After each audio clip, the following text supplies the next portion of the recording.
Hello everybody, and thank you for joining me for my review of the 1986 horror film Chopping Mall, directed by Jim Wynorski and starring Kelli Maroney, Tony O'Dell, and Barbara Crampton.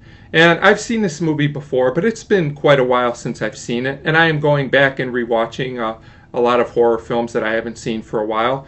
So I have to say, I think this one holds up pretty well. It has its ups and downs like a lot of horror films from this mid-80s time period, but I think overall it does accomplish what it sets out to. And I do recommend it, at least as a one-time watch for fans of 80s horror films.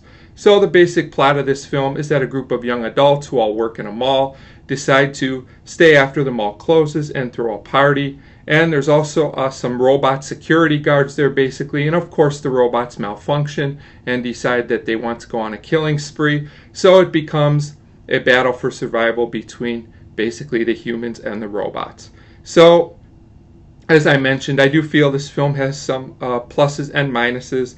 I'll start with some of the good things about this film. The robots, which are called killbots, are actually pretty cool. They have some pretty good dialogue, some pretty nice one-liners. They're not overused though throughout the film. I think they're used just the right amount of time to give the effect needed. So a good balancing act there. Also, this film in general is paced very well. It's very short. It's only like 77 minutes long, I think. So it's a very short feature film. It's one of those films that it takes its concept, it gets everything it can out of it, and then it ends. It doesn't drag on, so I think that's a big plus and definitely something I appreciate as a viewer. And I have to say the characters, while not given a lot of development, which is typical of this type of film, are pretty likable for the most part.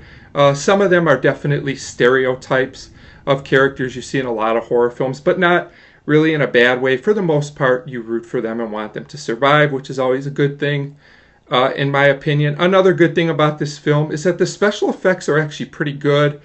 There's not tons of gore, but when it's needed, the scenes are competent and you can at least tell what's going on. They're effective enough. You have to remember these type of films don't have $100 million budgets. They're not big blockbusters. So for what they have to work with, I feel like the effects are competent and they work well with the story. Now, as usual, with this type of film, there are a few negatives I have.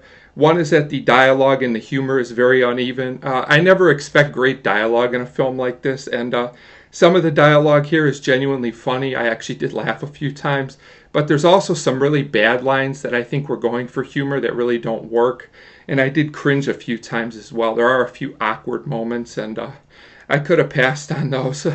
Another thing is that the overall mood of this film kind of doesn't know what it always wants to be. Sometimes it's like a horror movie. Other times it does these, action scenes. It kind of becomes an action film. And then there's a few times this movie tries to get serious. And I know what they're trying to do, but for me personally, it didn't always work with the campy tone of the rest of the film. I really didn't think when the film got serious, it was really that effective. So kind of uneven there. And also, as is typical of this kind of film, although the characters are mostly pretty likable, they do use some strange logic at times. Some of the decisions they make really don't make any sense at all, other than we have to keep the film going, and they become plot devices basically. But the decisions themselves don't really make a lot of sense. Another big part of this film is the soundtrack, which is very definitely from the 80s. You can definitely tell. I was kind of neutral towards it, but I think everyone's tolerance for it will vary depending on if you like this type of 80s score in a movie or not. But overall, I do think Chopping Mall is good, campy fun. I do think the good outweighs the bad, and because the film is so short, it really doesn't overstay its welcome. I would recommend it, and I give Chopping Mall a 3 out of 5. And it's a film I especially would recommend to fans of 80s horror films. So a 3 out of 5 for Chopping Mall, and as always, thank you very much for watching.